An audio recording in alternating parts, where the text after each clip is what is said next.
నమస్కారం city news కి స్వాగతం. వేసవి సెలవుల అనంతరం పాఠశాలలు పునఃప్రారంభం కావడంతో తెనాలి పట్టణంలోని ప్రభుత్వ పాఠశాలల్లో సందడి నెలకొంది. కొత్తగా ప్రభుత్వ పాఠశాలల్లో చేరిన విద్యార్థులకు ఉపాధ్యాయులు ఘన స్వాగతం పలికారు. విద్యార్థులకు పుష్పాలు అందించి అభినందనలు తెలియజేస్తూ ఆత్మీయంగా ఆహ్వానించారు.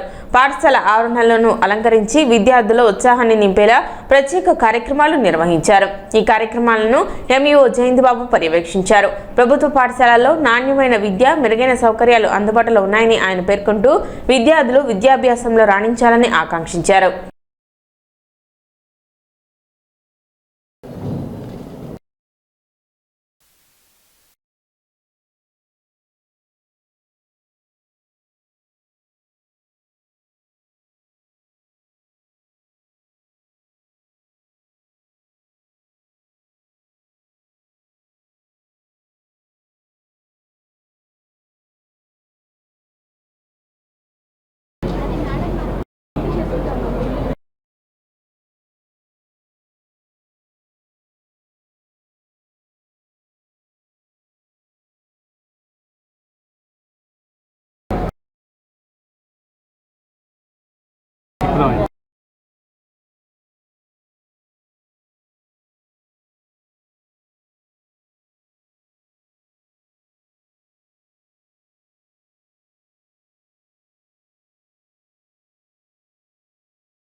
ఈరోజు రాష్ట్ర వ్యాప్తంగా స్కూల్ ఎడ్యుకేషన్ కమిషనర్ గారి ఆదేశాల మేరకు పాఠశాలను పునఃప్రారంభించడం జరిగింది. ఇక్కడ స్థానిక బాలికల పురపాలక ఉన్నత పాఠశాలలో పండుగ వాతావరణంలో 6వ తరగతిలో జాయిన్ అయినటువంటి విద్యార్థులను వాళ్ళ తల్లిదండ్రులను సాదరపూర్వకంగా పాఠశాలకు ఆహ్వానించడం జరిగింది. వారికి పుష్పగుచ్చాలు, అదేవిధంగా పిల్లలకు స్వీట్స్ ఇవ్వడం జరిగింది. ఈ పాఠశాలకి ఈ విద్యా సంవత్సరంలో 10th క్లాస్లో టౌన్ ఫస్ట్ 590 మార్కులతో విద్యార్థిని పాస్ అవడం జరిగింది. దాన్ని బాగా ప్రచారం చేయడం వలన ప్రైవేటు పాఠశాల నుండి కూడా ఈ విద్యా సంవత్సరంలో 25 మంది విద్యార్థులు వివిధ తరగతుల్లో జాయిన్ అవ్వడం జరిగింది. ఎస్పెషల్లీ 6వ తరగతిలోనే 15 మంది విద్యార్థులు ప్రైవేటు పాఠశాల నుండి ఈ పాఠశాలలో జాయిన్ అయ్యారు. మొత్తం మీద ఈ పాఠశాలలో ఉన్నత విలువలతోనూ కూడిన నైపుణ్యమైనటువంటి విద్యను నేర్పిస్తున్నారనేటటువంటి నమ్మకాన్ని తల్లిదండ్రులకి కలిగించడంలో ఉపాధ్యాయులు సఫలీకృతులయ్యారు అని చెప్పడానికి ఈ అడ్మిషన్సే నిదర్శనం. ఇంకా చాలామంది పేరెంట్స్ ప్రైవేట్ పాఠశాల నుండి పాఠశాలలో జాయిన్ అవ్వడానికి విల్లింగ్ లెటర్స్ ఇచ్చారు. వారందరితో కూడా మాట్లాడి ఈ పాఠశాల యొక్క రోల్ని 800 నుండి 1000కి పెంచడానికి కృషి చేస్తామని ఉపాధ్యాయులు తెలియజేశారు. అధికారులుగా మా వంతు కృషి కూడా దీనిలో చూపించి 1000 టార్గెట్ పెట్టుకున్నాము. ఆ 1000 టార్గెట్ రీచ్ అయ్యే విధంగా పథకాలు రచించి వాటిని అమలుపరుస్తాం. సో ఈ విద్యా సంవత్సరంలో బ్యాగులు, బెల్టులు, షూసు ఈ నెలాఖరుకు వస్తాయి.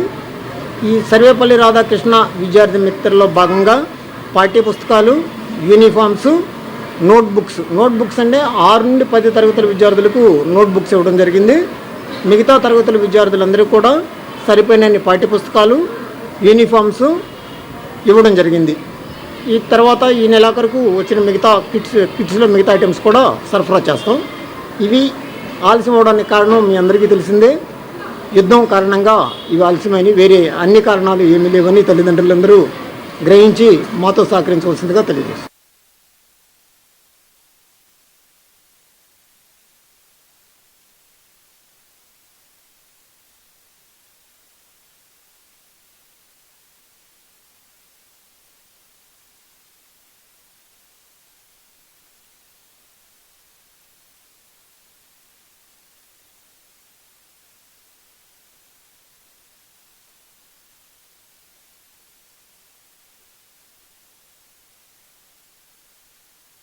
నేను ప్రస్తుతం municipal girls high school Doddapaneni Indira municipal girls high స్కూల్లో హెచ్ఎంగా పనిచేస్తూ ఉన్నాను.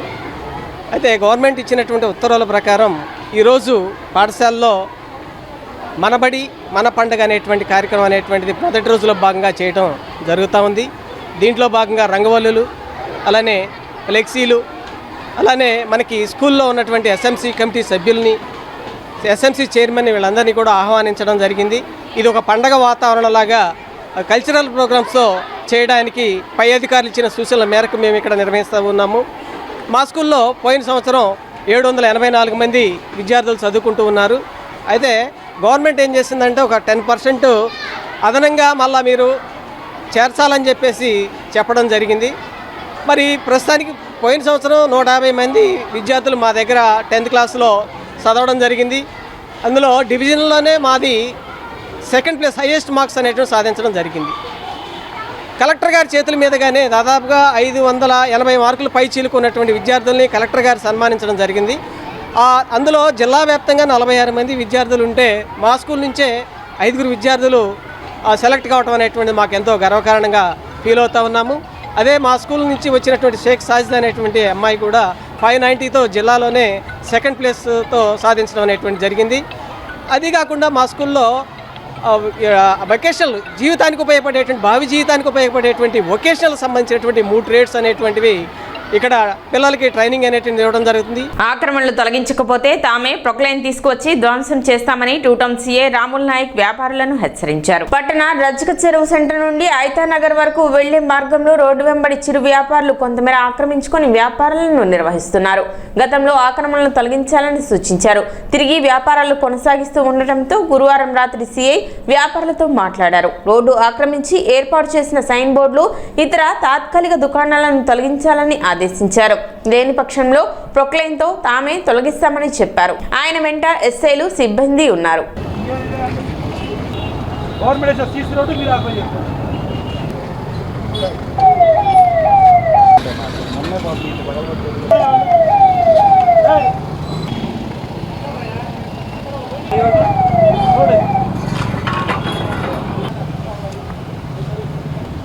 బోర్డు ఇక్కడ పెట్టేందుకు బోర్డు మాది కాదండి, రోడ్డు ఇది చెప్పే కదా తీస్తారు. మేము తీయం, పెనాల్టీ కాదు.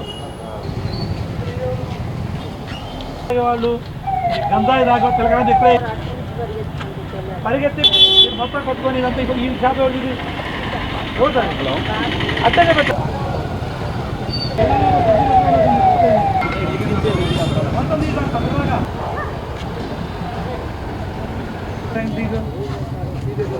మరి ఇక్కడ ఇదంతా ఏంది, ఇదంతా అంత ఏందా ఉండకుండా మీకు పోవడానికి ఉండకుండా అక్కడ పోతారు.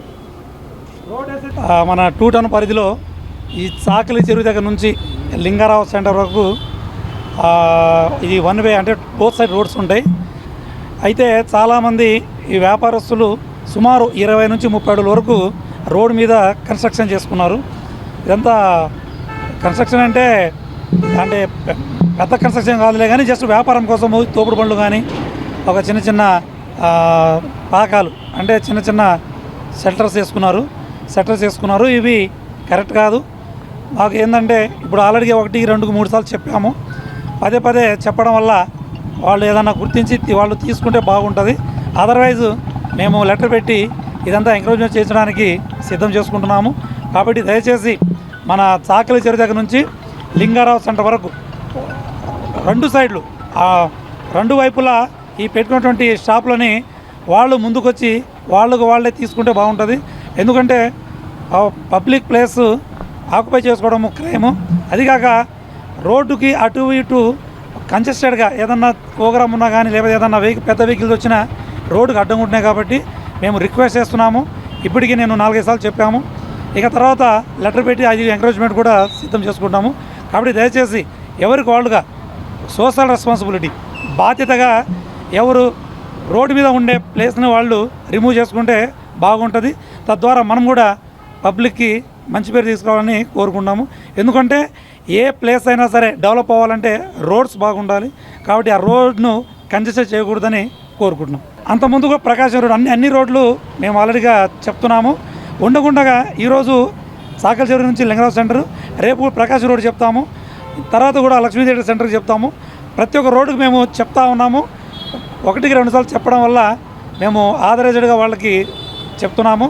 తర్వాత కాకపోతే నోటీస్ సర్వ్ చేసి వెంటనే ఎంకరేజ్మెంట్ చేయడం జరుగుతుంది. సౌత్ కోస్ట్ రైల్వే జోన్ ఏర్పాటైన అనంతరం తొలిసారిగా తెనాలి రైల్వే స్టేషన్ను జనరల్ మేనేజర్ సందీప్ మాథుర్ సందర్శించి అభివృద్ధి పనులను పరిశీలించారు. స్టేషన్లో ప్రయాణికుల భద్రత, అందుబాటులో ఉన్న సదుపాయాలు, భవిష్యత్ అవసరాలపై అధికారులతో సమీక్ష నిర్వహించారు. స్టేషన్లో ప్రస్తుతం ఉన్న లిఫ్ట్లు, ప్రయాణికుల రద్దీకి అనుగుణంగా కల్పిస్తున్న సౌకర్యాలు, భవిష్యత్తులో అవసరమయ్యే అదనపు సదుపాయాలపై వివరాలు అడిగి తెలుసుకున్నారు. స్టేషన్ సర్క్యులేషన్ ఏరియా రద్దీగా ఉందని దానిని విస్తరించే అవకాశాలను పరిశీలించాలని సూచించారు. ఫేజ్ 2 అభివృద్ధి పనుల్లో దీన్ని పరిగణలోకి తీసుకుంటామని అధికారులు తెలిపారు. ప్రస్తుతం నిర్మాణంలో ఉన్న ఫుట్ ఓవర్ బ్రిడ్జికి ఎస్కలేటర్, లిఫ్ట్ సదుపాయాలు కల్పించాలని జీఎం సూచించగా ఫేజ్ 2లో వాటిని చేర్చినట్లు అధికారులు వివరించారు. అభివృద్ధి పనులు పూర్తి కావడానికి సుమారు 9 నెలల సమయం పట్టవచ్చని తెలిపారు. ప్రయాణికులు మరింత మెరుగైన సదుపాయాలు కల్పించేందుకు చర్యలు తీసుకోవాలని జీఎం ఆదేశించారు. ఈ సందర్భంగా రైల్వే అధికారులు, సిబ్బంది సందీప్ మాథుర్కు ఘన స్వాగతం పలికారు.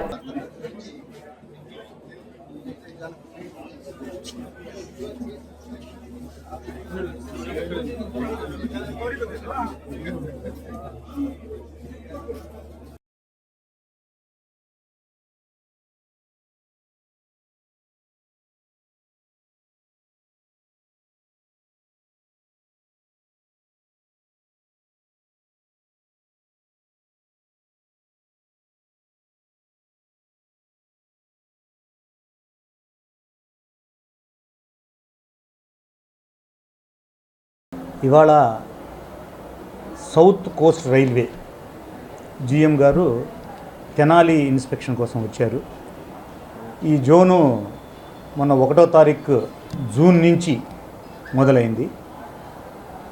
విషయం ఏంటంటే మన తెనాలే మొట్టమొదటి ఇన్స్పెక్షన్ జీఎం గారిది. తెనాలిది మొట్టమొదటి ఇన్స్పెక్షన్ జీఎం గారిది తెనాలిలో చేశారు. వారు వచ్చి మా సేఫ్టీ ఆస్పెక్ట్స్, అలాగే పాసింజర్స్ కావాల్సిన వసతులు సరిగా ఉన్నాయా లేవా, ఏమేం కావాలి, లిఫ్ట్లు ఎన్ని ఉన్నాయి, ఎంతమంది జనాభాకు సరిపోను ఫెసిలిటీస్ మనము తెనాల్లో ఇస్తున్నాము, ఇంకా ఎంతమందికి ఇవ్వాలి, లాంటి విషయాలన్నీ మాట్లాడారు. వారు గమనించింది ఏంటంటే ముఖ్యంగా సర్క్యులేటింగ్ ఏరియా చాలా కంజెస్టెడ్గా ఉంది. సర్క్యులేటింగ్ ఏరియాని చాలా పొడవు పెంచుకోవచ్చు. మనకి గౌతమ్ హోటల్ వైపు ఒక 500 మీటర్లు తెనాలి స్టేషన్ నుంచి, అలాగే ఇటు విజయవాడ వైపు కూడా 500 మీటర్లు సర్క్యులేటింగ్ ఏరియా పెంచుకోవచ్చు అన్నారు. దాన్ని వాళ్ళు ఫేజ్ 2లో ఆ సర్క్యులేటింగ్ ఏరియా పెంచే అవకాశం ఉంది. అలాగే ఫేజ్ 2లో ఫస్ట్ ఇప్పుడు 12 మీటర్ల బ్రిడ్జి ఒకటి పెడుతున్నారు. ఆ బ్రిడ్జికి ఎస్కలేటరును లిఫ్ట్ ఫెసిలిటీ లేదు. సో జీఎం గారు ఆ ఎస్కలేటర్కి లిఫ్ట్ ఫెసిలిటీ, ఎస్కలేటర్ 2 ఆ బ్రిడ్జి కూడా ప్రొవైడ్ చేయమన్నారు. తప్పకుండా అది కూడా ఫేజ్ 2లో ఇంక్లూడ్ అయింది. అలాగే మన ఇవన్నీ పనులు అవటానికి దగ్గర ఒక 9 నెలలు సమయం పట్టవచ్చు అని చెప్పారు. సో అందరికీ మంచి ఫెసిలిటీస్ ఇవ్వాలని మన తెనాలి తరఫున జీఎం గారిని మనం సన్మానించుకొని మెమోంటో కూడా ఇచ్చాము. బీజేఆర్ కమిటీ ఆధ్వర్యంలో స్థానిక టీడీపీ ఎస్సీ సెల్ కార్యాలయంలో న్యాయవాదులు ఇందుపల్లి రాజారాం, సుద్దపల్లి సుకుమార్లకు అభినందన సభ నిర్వహించారు. రాష్ట్ర పబ్లిక్ ప్రాసిక్యూటర్ క్యాడర్ రాష్ట్ర ఉపాధ్యక్షులుగా, తెనాలి బార్ అసోసియేషన్ అధ్యక్షులుగా ఎన్నికైన సందర్భంగా వారిని ఘనంగా సన్మానించారు. న్యాయ వ్యవస్థలో వారు అందిస్తున్న సేవలను పలువురు వక్తలు కొనియాడారు.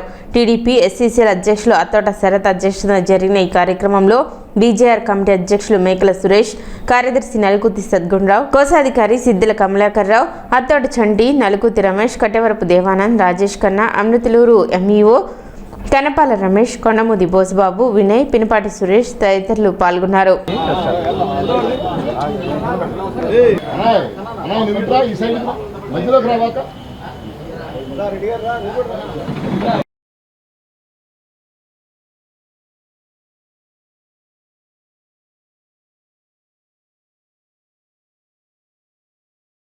చాలా సంతోషం. తెనాలి చరిత్రలోనే తెనాలి కోర్టుల్లో బార్ అసోసియేషన్ అధ్యక్షులుగా ఏకగ్రీవంగా ఎన్నికైన మా జాతి ముద్దుబిడ్డ ఇందుపల్లి రాజారాం అన్న గారికి తెనాలి బీజేఆర్ కమిటీ తరఫున ప్రత్యేక అభినందనలు. న్యాయపరంగానే కాకుండా జాతి ఔన్నత్యం కోసం, జాతిలో ఎవరికైనా ఇబ్బంది వస్తే వారికి మంచి సలహాలు ఇచ్చి జాతిని ముందుకు నడిపించడంలో రాజారాం అన్న గారు చేస్తున్న పాత్ర చాలా గొప్పది. గంగానంపేటలోని బ్లూకే ఇంటీరియర్ ఆఫీస్ నందు తెనాలి బీజేఆర్ కమిటీ బాబు జగజ్జీవనరావు సేవా సమితి ఆధ్వర్యంలో అత్యున్నతమైన న్యాయస్థానానికి సంబంధించినటువంటి ప్రముఖ వ్యక్తులు, తెనాలి పట్టణ బార్ అసోసియేషన్ అధ్యక్షులుగా ఏకాగ్రంగా ఎన్నికైనటువంటి ఇందుపల్లి రాజారాం గారికి, అదేవిధంగా రాష్ట్ర ఏపీపీ సంఘం అధ్యక్షుడు సుద్దపల్లి సుకుమార్ గారికి వీరిద్దరికి కలిపి తెనాలి బీజేఆర్ కమిటీ ఆధ్వర్యంలో సన్మానం చేయటం జరిగినది.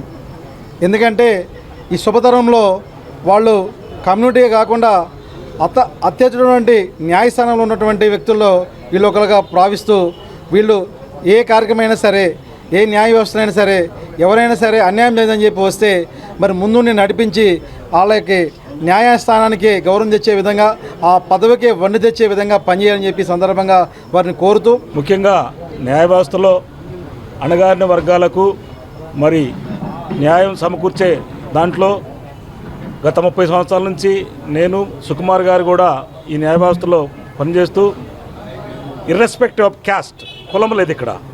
ఎవరైనా బాధను వస్తే వాళ్ళకి కావాల్సిన న్యాయ సహాయం అందిస్తూ ఉన్నాం. యాక్చువల్గా ఓన్లీ కులం కోసమే అనేది కాదు, కులంకి సపోర్ట్గా ఉంటూనే అన్ని కులస్తులకు కూడా వచ్చిన వాళ్ళకి కూడా ఫీజులతో సంబంధం లేకుండా, రెమ్యునరేషన్తో సంబంధం లేకుండా న్యాయం అందిస్తూనే ఉన్నాం. అదే దాంతోపాటుగా మా క్యాస్ట్కి సంబంధించి ఎవరైనా ఇబ్బంది పెడతా ఉంటే వాళ్ళని కూడా ప్రొటెక్ట్ చేసుకుంటూ, సమాజంలో జరుగుతున్న అన్యాయాలని ఎదిరించుకుంటూ మాకు జరగాల్సిన న్యాయాన్ని అభ్యర్థిస్తూ దానికోసం పోరాడుతూ ఉన్నాం.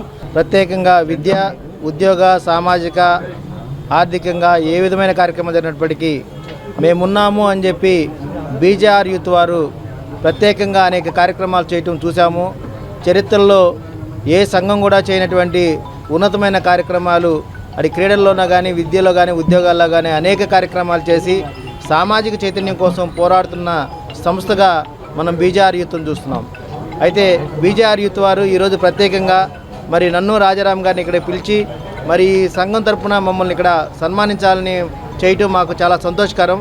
వారికి ప్రత్యేకంగా కమిటీ వారికి, ఇక్కడ ఉన్న ప్రతి ఒక్కరికి ప్రత్యేకంగా ధన్యవాదాలు తెలియజేస్తున్నాం. తెనాలి రైల్వే పరిధిలో ప్రయాణికులు ఎదుర్కొంటున్న సమస్యలను పరిష్కరించాలని south coast railway general manager Sandeep మాథుర్కు రైల్వే ప్రయాణికుల ప్రతినిధులు వినతి పత్రం సమర్పించారు. తిరుపతి నుండి ఉత్తర భారత పుణ్యక్షేత్రాలకు కొత్త రైలు ప్రవేశపెట్టడంతో పాటు కోవిడ్ సమయంలో రద్దయిన ప్యాసింజర్ రైళ్లను పునరుద్ధరించాలని కోరారు. అలాగే విజయవాడ, తిరుపతి, విజయవాడ, మదురై కొత్త రైళ్లు ప్రారంభించడం, విశాఖపట్నం, కొల్లం ఎక్స్ప్రెస్ ను కన్యాకుమారి వరకు పొడిగించడం, విజయవాడ, బెంగళూరు వందే భారత్ ను ప్రారంభించడం, సికింద్రాబాద్, తిరుపతి వందే భారత్ కు తెనాలిలో నిలుపుదల కల్పించడం తదితర డిమాండ్లను వినతి పత్రంలో పేర్కొన్నట్లు చెప్పారు. South coast railway general manager గారు మన తెనాలి స్టేషన్ని పర్యవేక్షించారు.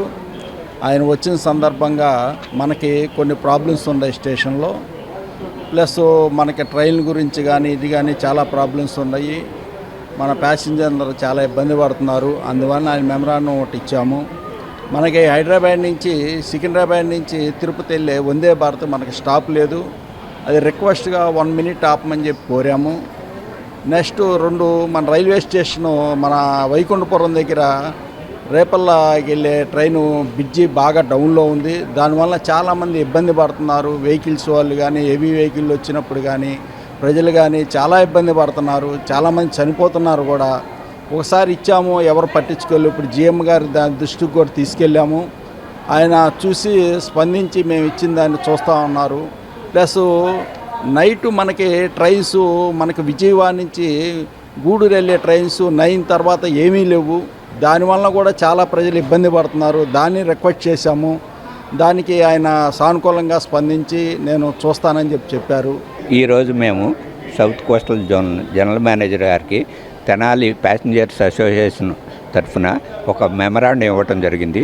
దాంట్లో మేము వందే భారత్ తెనాలికి స్టాప్ కావాలని, ప్లస్ 3, 4 ప్లాట్ఫామ్ మీద లిఫ్ట్లు, ఎస్కలేటరు, టాయిలెట్స్ ఇలాంటి ఫెసిలిటీస్ అన్నీ కావాలని కోరాము.